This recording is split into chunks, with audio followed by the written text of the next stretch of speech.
কিশোর মুক্তিযোদ্ধা মোজাম্মেল হকের হাতে মারা পড়েছে কুখ্যাত অনেক রাজাকার। তালিকায় রয়েছে পাকিস্তান সরকারের সবচেয়ে বড় দস্যুদের একজন মোনেম খানও। অসীম সাহসী এই কিশোর মুক্তিযোদ্ধার ইতিহাস শোনাচ্ছেন মাঝার মিলন, ছবি তুলেছেন আনোয়ার হোসেন। কৃষক পরিবারের বড় ছেলে বটে, কিন্তু বয়স মাত্র 13। ক্লাস 8-এর ছাত্র হলেও নিয়মিত তার দেখা মিলত ঢাকা বিশ্ববিদ্যালয়ের বিভিন্ন মিছিলে।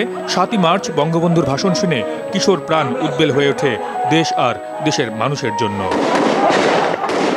৭১-এর 25শে মার্চ রাতে নিরস্ত্র বাঙালির উপর পাক বাহিনীর নৃশংসতা পরদিন সকালে ঘুরে দেখেন ঢাকা জুড়ে। বর্বর পাকিস্তানিদের তাড়াতে শপথ নেন সেদিনই। বয়স আর পরিবার বাধা হয়ে উঠলেও থামানো যায়নি তেজোদ্দীপ্ত কৈশোরকে। পালায়ে যেতে চাইতেছি, আমার বাবা আমার চাচারে বলতেছে যে এরা পালায়ে যাইতে চায়, পালায়ে গেলে তো আর কেউ ধরে রাখা যাবে না, তো তাদেরকে আমি দিতে চাই, যাক, তবে আমরা কয়েকদিন একটু দেখে দিই, 5-6টা দিন থাকুক আমাদের মাঝে, আমরা একটু ভালোভাবে দেখে দিই, কারণ কোয়া তো যায় না, আর ফেরত পাবো কি পাবো না। ট্রেনিং শেষে ঢাকা ক্যান্টনমেন্ট এলাকার গেরিলা বাহিনীর সদস্য হিসেবে যুদ্ধে ঝাঁপিয়ে পড়েন। ধরাও পড়েন পাকিস্তানি বাহিনী আর রাজাকারদের পাতা জালে। পালাতে সক্ষম হন প্রাণ নিয়ে। তো এই অ্যাম্বুশের ভিতরে পড়লে আর কোনো মানুষ বাইরে হতে পারে না, এটাই জানা।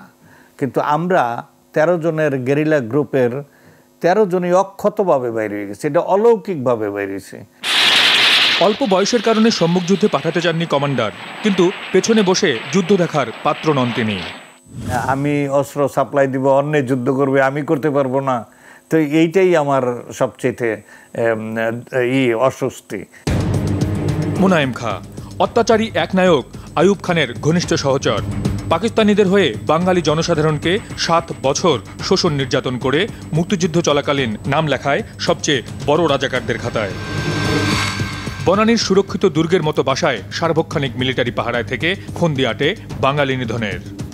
মোজাম্মেল হক ও তার 2 সঙ্গীর উপর দায়িত্ব আসে সুরক্ষিত এই রাজাকার নিধনের। আরে তুই যদি মোনায়েম খানরাই মারতে পারিস আর দেশ যদি স্বাধীন হয়, তবে তরে এই আমার কোমরের পিস্তলটা আর কি, এর চেয়ে অনেক বড় পুরস্কার তোকে সরকার দিবে। মোনায়েম খানের কথা যখন কইছি, আমি এটা তো আমার পক্ষে আরো সহজ। প্রাণ বাজি রাখা সেই অভিযানের গল্প শোনাচ্ছিলেন মোজাম্মেল হক ও তার অন্য আর এক সঙ্গী। এই বাউন্ডারিটার ভিতরে তাদের নলেজের বাইরে একটি লোক ঢুকুনের কোনো ব্যবস্থা নাই, কারণ হইল বেলুচ রেজিমেন্টের 1 প্লাটুন সোলজার ছিল। আমরা এই বাসারই 2 জন কাজের লোক, একজন শাহজাহান আর একজন হইল মুখলেস, ওদের সাথে কথা বইলা ওদের কনভিন্স করি। ওই গেটটা দিয়ে ঢুইকা আমরা এইখানে কলাবাগানে অপেক্ষা করতেছি, আর মোনায়েম খানের কর্মচারী বাসায় চলে গেল, উদ্দেশ্য বাসায় কে কোন অবস্থানে আছে এটা জানার জন্য। শাহজাহান এসে আমাকে খবর দেয় যে এখনও সাহেব উপর আছে, নামে নাই, আপনারা একটা ওয়েট করেন। ঠিক তার 5 থেকে হয়তো 3 মিনিট আমার মনে নাই, এই মুহূর্তে আবার আইসা বললো যে আসেন আসেন।